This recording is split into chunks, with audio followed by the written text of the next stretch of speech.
Buen día, mi nombre es Marcos Antonio Díaz Medina, pertenezco a la Universidad Virtual del Estado de Guanajuato. El módulo que curso es Derechos Humanos en el ámbito internacional. El reto que abordo es el 5, ¿cuál es la responsabilidad del Estado mexicano? El nombre de mi asesor es Diana Patricia Josefina Orcasitas Hernández. Mi matrícula es 200-125-08. El día de hoy es 27 de abril de 2023. Lee los dos casos que a continuación se describen y responde lo que se solicita en cada uno de ellos. Caso 1. Ana se encontraba pacíficamente repartiendo panfletos a las personas que se manifestaban en la plaza de armas de su ciudad. El contenido de los panfletos versaba sobre citas bíblicas. Al enterarse de lo que hacía Ana, un policía decidió arrebatarle los panfletos y detenerla, argumentando que no era lugar para repartir ese tipo de información, pues alteraba el orden. Ana permaneció encerrada e incomunicada entre una patrulla durante 3 horas hasta que la manifestación concluyó. Posteriormente, el policía la trasladó a Barandilla, donde recibió burlas y calificativos peyorativos por el personal de seguridad pública. Luego de un día detenida, la dejaron en libertad. Ana denunció el hecho ante la Fiscalía General del Estado, así como ante la Comisión Estatal de Derechos Humanos. Ambas instituciones omitieron el inicio de cualquier procedimiento, por la cual Ana acudió a la Justicia Federal, donde resolvieron incompetencia para conocer del asunto.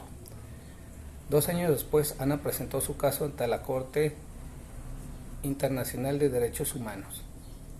¿Consideras que existe responsabilidad por parte del Estado mexicano? Argumenta y fundamenta tu respuesta.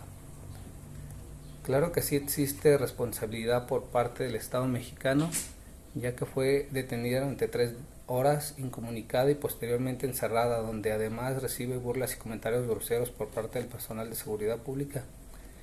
En este caso existen tratados internacionales en materia de desaparición forzada, como el Pacto Internacional de Derechos Civiles y Políticos, abierto el 16 de diciembre de 1966 y firmado y ratificado por México el 23 de junio de 1981. Así como también la Declaración sobre la Protección de todas las personas contra las desapariciones forzadas, adoptada por la Asamblea General de las Naciones Unidas el 18 de diciembre de 1992, donde describe los elementos y las consecuencias de la desaparición forzada, así como define los derechos que son vulnerados, y obliga a los estados a tomar medidas de carácter legislativo, administrativo, judicial para prevenir y terminar con las desapariciones forzadas. En la Convención Interamericana sobre la Desaparición Forzada de Personas, abierta en la firma el 9 de junio de 1994 y ratificada por México el 9 de abril del 2002, define la desaparición forzada de personas como la privación de la libertad a una o más personas, cualquiera que fuere su forma, cometida por agentes del Estado o por personas o grupos de personas que actúen con la autorización, el apoyo o la licencia del Estado, seguida de la falta de información o de la negativa a reconocer dicha privación de libertad o de informar sobre el paradero de la persona, con la cual se impide el ejercicio de los recursos legales y de las garantías procesales pertinentes. En la Convención Internacional para la Protección de todas las personas contra las desapariciones forzadas, adoptada por la Asamblea General de las Naciones Unidas el 20 de diciembre del 2006, y ratificada por México el 18 de marzo del 2008, comprende la desaparición forzada como el arresto, la detención, el secuestro o cualquier otra forma de privación de libertad que sean obra de agentes del Estado o por personas o grupos de personas que actúan con la autorización, el apoyo o la licencia del Estado, seguida de la negativa a reconocer dicha privación de libertad o del ocultamiento de la suerte o el paradero de la persona desaparecida, sustrayéndola a la protección de la ley en el artículo 2. México ha reconocido la competencia de la Corte Penal Internacional y de la Corte Interamericana de Derechos Humanos, órganos que en el Pleno Universal y Regional respectivamente conocen y resuelven de los casos contenciosos que sean sometidos a sus análisis. Caso 2. Durante la pandemia por COVID-19, el gobernador de una entidad federativa publicó un decreto por medio del cual se declaraba obligatorio el confinamiento en el domicilio particular de los habitantes, en un horario de 6 horas a 9 horas. Asimismo, se preveía una multa de 1.500 a quien infringiera esta disposición. De no contar con recursos para el pago de la multa, el decreto previó 36 horas de arresto. Andrés, un hombre de 34 años de edad, en situación de calle, caminaba por la avenida principal de la ciudad a las 8 horas, cuando un militar lo vio, lo detuvo y lo presentó a la Secretaría de Seguridad Pública, donde le fue exigido el pago de la multa. Andrés argumentó no tener casa habitación, familia ni dinero para pagar la multa. Como consecuencia fue privado de la libertad durante 36 horas y boletinado, fotografía incluida en redes sociales como el primer detenido, un sinvergüenza capaz de negar a su familia con tal de no pagar la multa. Derivado de lo anterior, fue localizado por una asociación civil a través de la cual se planteó su caso en jurisdicción militar y ordinaria, hasta ponerse de conocimiento de la Corte Internacional de Derechos Humanos. ¿Consideras que existe responsabilidad por parte del Estado mexicano? Argumenta y fundamenta tu respuesta.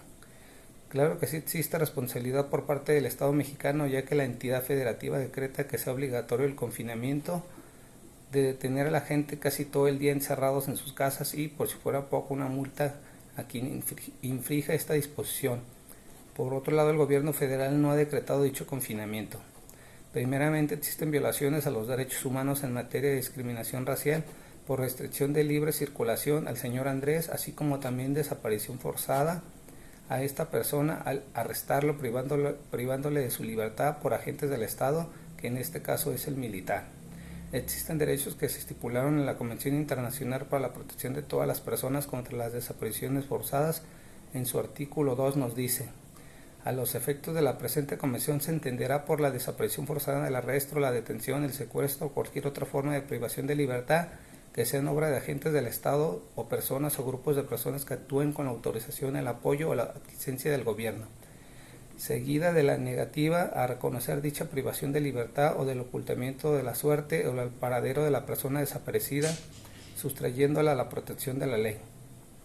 Por otro lado, la asociación civil plantea en este caso a la Corte Internacional de Derechos las violaciones cometidas primeramente en nuestra Constitución. Artículo 1. En los Estados Unidos mexicanos, todas las personas gozarán de los derechos humanos reconocidos en esta Constitución y en los tratados internacionales de los que el Estado mexicano sea parte, así como de las garantías para su protección, cuyo ejercicio no podrá restringirse ni suspenderse, salvo en los casos y bajo las condiciones que esta Constitución establece. Todas las autoridades en el ámbito de sus competencias tienen la obligación de promover, respetar, proteger y garantizar los derechos humanos de conformidad con los principios de universalidad, interdependencia, indivisibilidad y progresividad. En consecuencia, el Estado deberá prevenir, investigar, sancionar y reparar las violaciones a los derechos humanos en los términos que establezca la ley.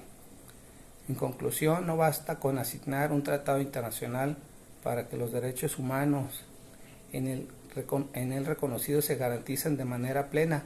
Es indispensable que los estados, y especialmente el Estado mexicano, promuevan el respeto, la protección y la garantía de las prerrogativas inherentes a la condición humana mediante la enseñanza y la educación. De igual manera, es fundamental establecer medidas progresivas de carácter nacional e internacional para lograrlo.